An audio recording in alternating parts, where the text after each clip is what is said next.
se a gente descobrisse que boa parte do que se sabe sobre dor crônica talvez não seja a história completa? E se, em vez de ser uma sentença para a vida toda, a dor fosse, na verdade, um sinal? É sobre isso que a gente vai conversar hoje. Vamos mergulhar em uma ideia que muda tudo. A de que a dor crônica, muitas vezes, não é um problema no corpo, mas sim uma mensagem que o cérebro está tentando enviar. Doutor, eu cansei de ser forte. Essa frase, dita por uma paciente chamada Ana, é pesada, né?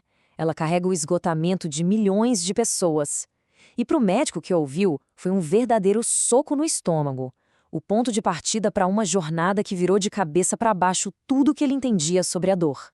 Então, a pergunta que vai guiar toda a nossa análise é essa aqui. Vamos juntos tentar decifrar essa mensagem? Entender por que a dor insiste em ficar e, principalmente, como é possível aprender a escutar o que ela diz de um jeito completamente novo. Ok, mas antes de falar da solução, a gente precisa ter uma noção do tamanho do desafio. Por que tanta, mas tanta gente se sente numa rua sem saída, presa num ciclo de dor que os tratamentos de sempre não conseguem resolver? Olha só esse número, 30%. Parece abstrato, mas para pensar.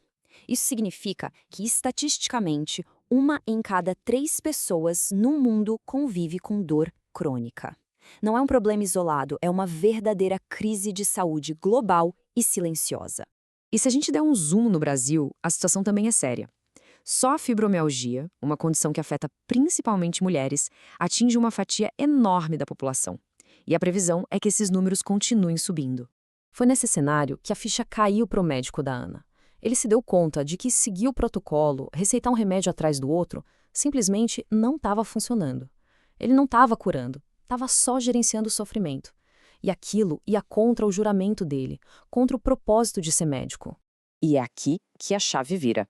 Para entender a dor crônica, o mais importante não é o quanto dói, mas sim por que dói.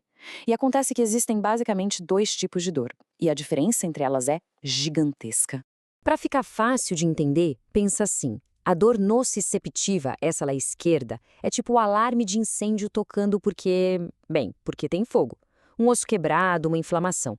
Agora, a dor nociplástica, a da direita, é o alarme de incêndio disparando loucamente, só que não tem nem fumaça. É um defeito no sistema. O cérebro interpreta que há perigo quando na verdade não há. O corpo fala o que a mente silencia. Essa frase é poderosa e captura a ideia perfeitamente. Muitas vezes, essa dor, que não tem uma causa física óbvia, é um eco. Um eco de estresse, de ansiedade, de traumas guardados. É o corpo dando um jeito de gritar aquilo que a mente não consegue colocar em palavras. Certo. Então, temos um alarme com defeito. Mas como é que isso vira um ciclo que parece não acabar nunca? Vamos entender agora como o cérebro, na tentativa de proteger a gente, acaba criando uma armadilha perfeita.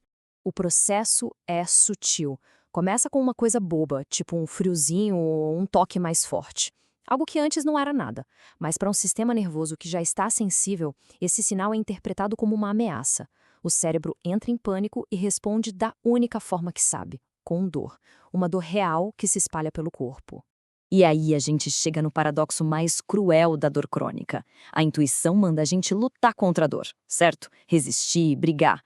Só que isso só piora tudo. Lutar contra a dor manda mais sinais de perigo para o cérebro. E o que o cérebro faz? Aumenta o volume da dor para proteger o corpo desse suposto perigo. É exatamente o que a fonte chama de ciclo infinito da dor crônica. O medo da dor gera mais dor. Essa dor, por sua vez, gera mais medo. É uma bola de neve, um círculo vicioso que se alimenta sozinho e deixa a pessoa completamente exausta. Então, se o problema todo é esse alarme defeituoso e esse ciclo vicioso no cérebro, adiantaria só tentar abafar o som do alarme com remédios? Pois é, isso nos leva a questionar a abordagem tradicional de tratamento. Essa linha do tempo aqui, infelizmente, é a história de muita gente. Começa com um remédio que traz um alívio, mas logo o efeito diminui. A dor volta, aí a dose aumenta ou o remédio troca e o ciclo se repete, muitas vezes com uma lista crescente de efeitos colaterais. É uma solução que não se sustenta. A grande lição aqui é que não existe pílula mágica.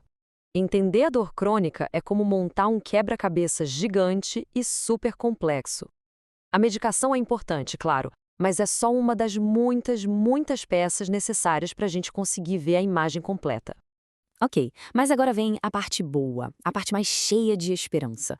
Se o cérebro pôde aprender a sentir dor o tempo todo, será que ele não pode, então, desaprender?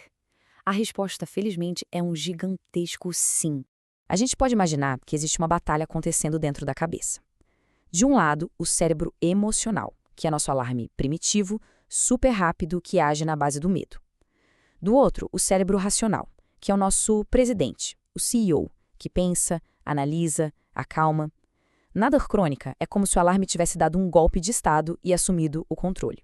E a solução tem um nome incrível: neuroplasticidade, que é essa capacidade fantástica que o cérebro tem de se religar, de criar novos caminhos neurais. Na prática, é sobre treinar o nosso CEO racional, dar a ele ferramentas e informações para ele conseguir, aos poucos, acalmar o sistema de alarme e retomar o comando. E como se faz isso? Bem, são todas essas peças do quebra-cabeça juntas. Não é uma coisa só. É uma abordagem que envolve tudo. Entender como a dor funciona, aprender a gerenciar o estresse, cuidar do sono, da alimentação, até aprender a dizer não. Cada uma dessas peças ajuda a acalmar o sistema nervoso e a ensinar para o cérebro que ele está seguro. E no fim das contas, a perspectiva vira completamente.